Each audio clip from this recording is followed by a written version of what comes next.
इस कहानी के कल वाले भाग में आपने देखा कि कैसे पापा चील अपना अंडा कव्वे के घोंसले में रख जाती है और फिर कैसे उस अंडे से चील का बच्चा निकलता है और फिर उल्लू कैसे कालू कव्वे और गोरी कव्वे का मजाक बनाते हैं। बेटा तुम मेरे ही बच्चे हो, ये उल्लू तो होते ही शैतान है, हर समय शरारत करते रहते हैं। गोरी अब चलें वापस घर, शाम होने वाली है।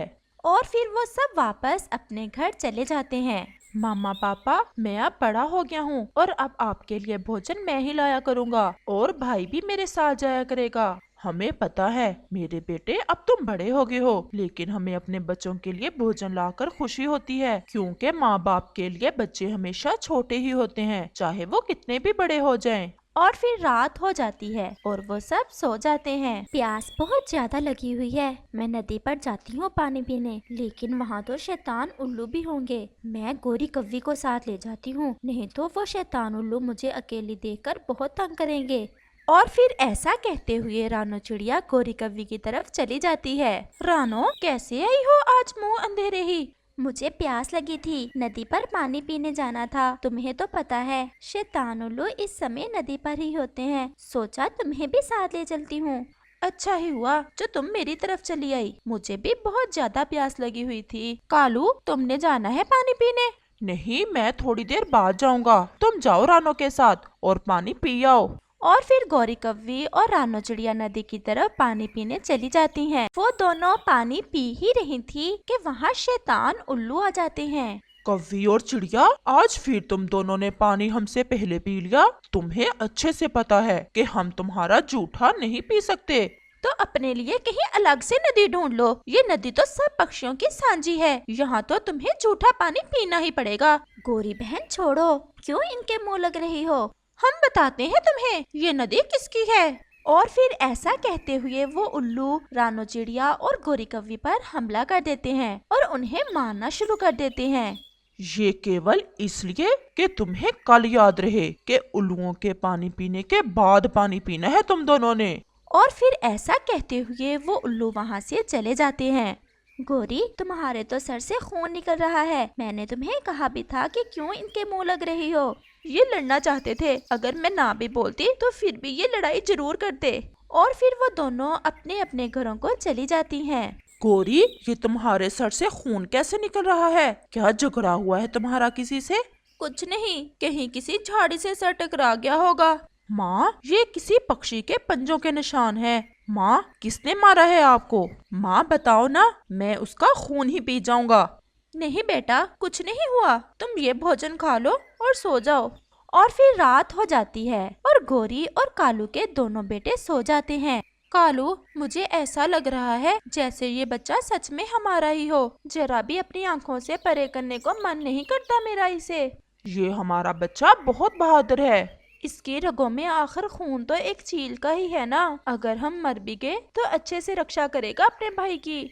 और फिर रात गहरी हो जाती है और वो दोनों सो जाते हैं, लेकिन उनका बड़ा बेटा चील बेटा तो जाग रहा था। वो तुरंत उठकर बैठ जाता है। मेरी माँ को जिसने मारा है मैं उसे छोड़ूंगा नहीं, मैं रानो आंटी से पूछता हूँ। और फिर वो बच्चा रानो चिड़िया के घर की तरफ चला जाता है।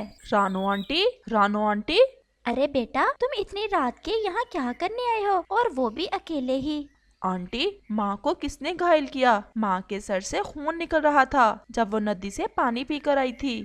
बस बेटा, ये कौन सा पहली बार हुआ है, उन शैतान उल्लुओं का तो काम ही यही है, आए रोज किसी न किसी पक्षी को घायल कर देते हैं। लेकिन अब नहीं करेंगे।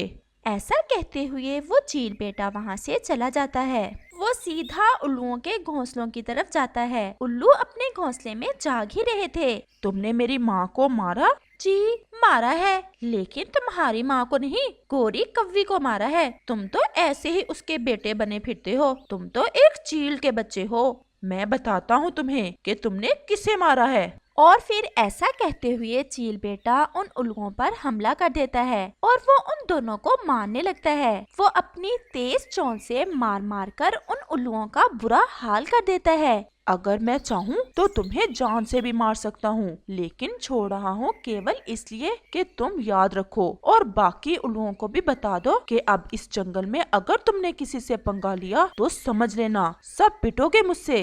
और फिर ऐसा कहते हुए वो चील बेटा वहाँ से चला जाता है। इसकी चोंच कितनी तेज थी और इसमें तो ताकत भी बहुत ज्यादा थी। लेकिन अब हमें इसका कुछ ना कुछ तो करना ही होगा। जब तक ये इस जंगल में है हमारी तो रोज बेइज्जती होगी पक्षियों के सामने। सब पक्षी डरते थे हमसे, लेकिन हम मुकाबला भी तो नहीं कर सकते इसका, क्योंकि ये तो एक चील है। तुम चलो मेरे साथ, मैंने इसका उपाय ढूंढ लिया है। लेकिन कहाँ? इसके बाप के पास। मुझे पता है वो कहाँ रहता है। हम उसे बताते हैं कि उसका बेटा कितना बड़ा हो गया है और फिर वो उसे अपने साथ ले जाएगा। और फिर ऐसे वो उल्लू रात के अंधेरे में ही दूसरे जंगल की तरफ चल देते हैं और फिर सुबह हो जाती है। माँ चले नदी पर पानी पीने, मुझे भी पानी पीना है। कालू तुम छोटे बेटे के साथ जाओ और भोजन की खोज कर लो, मैं अपने बड़े बेटे के साथ नदी पर जा रही हूँ। और फिर गोरी कव्वी अपने चील बेटे के साथ नदी की तरफ चल देती है। वो दोनों जैसे ही नदी पर पहुँचते हैं तो रानो चिड़िया वहाँ पहले से आई हुई थी। गोरी बहन मैं तो तुम्हारी ही तरफ जाने वाली थी। क्या हुआ रानो? और फिर रानो चिड़िया चील बेटे से ऐसा कहती है, बेटा तुम रात को उन उल्लुओं को मार कर आए थे और उनके घोंसले भी तोड़ दिए तुमने। रानो ये तुम क्या कह रही हो? मेरा बेटा तो रात मेरे पास ही सोया हुआ था। सॉरी माँ, मैं आपको बताए बगैर गया, लेकिन उन उल्लुओं को सजा देना भी जरूरी था। गोरी हमारे इस बहादुर बेटे ने तो ऐसा मारा उन उल्लुओं को, वो तो जंगल ही छोड़ गए हैं। मैंने आते हुए देखा उनके घोंसले भी गिरे पड़े थे और वो कहीं नजर भी नहीं आ रहे थे। उन्होंने मेरी माँ को मारा था। और फिर गोरी कव्वी उस बच्चे को अपने गले से लगा लेती है। रानो कालू भोजन लेकर आ ही गया होगा, तुम भी मेरे साथ ही आ जाओ, आज भोजन मेरे घर ही कर लेना तुम भी। और फिर वो सब गोरी कव्वी के घर की तरफ चल देते हैं। वो जैसे ही अपने घर पहुंचते हैं वहाँ तो एक बड़ी चील उल्लुओं के साथ बैठी उनका इंतजार कर रही थी। मेरा बेटा, मेरा बेटा, ये मेरा बेटा है। आ गया है इसका असल बाप, अब ले जाएगा अपने बेटे को अपने साथ और तुम देखती ही रहना। मैं अपना बेटा किसी को नहीं दूंगी। बेटा क्या तुम मुझे पहचान नहीं रहे? मैं तुम्हारा बाप हूँ। कितनी मिलती है तुम्हारी ये चोंच अपनी माँ से। चलो मैं तुम्हें लेने आया हूँ। जब आप मुझे इस घोंसले में फेंक कर गए थे तब नहीं था मैं आपका बेटा। रक्षा करना पड़नी थी ना उस अंडे की, इसलिए मुझे यहाँ छोड़ गए। आप यहाँ से चले जाएं। आप मेरे पिता नहीं हैं और मैं नहीं चाहता कि मुझसे कोई उल्टी सीधी बात हो जाए। लेकिन तुम मेरा खून हो। जब तक मैंने तुम्हें नहीं देखा था तब तक तो मुझे तुम्हारा कुछ ख्याल न था, लेकिन अब मैं तुम्हें छोड़कर नहीं जा सकता।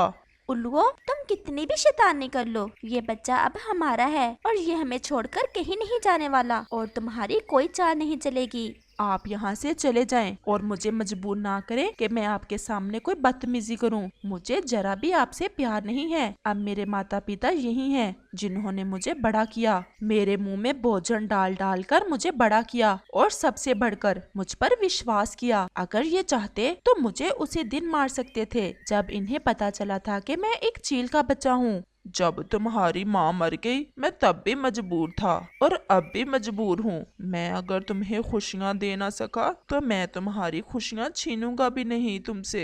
और ऐसा कहते हुए वो पापा चील वहाँ से उठ जाती है। ठहरो चील जी, हमें भी साथ लेती जाओ, अब तो ये चील बेटा हमें मार ही देगा। इस कहानी से हमें सीख मिलती है कि रिश्ते केवल खून के नहीं बल्कि विश्वास, प्यार और मोहब्बत के होते हैं। अगर रिश्तों में ये सब ना हो तो खून के रिश्ते भी खोखले होते हैं।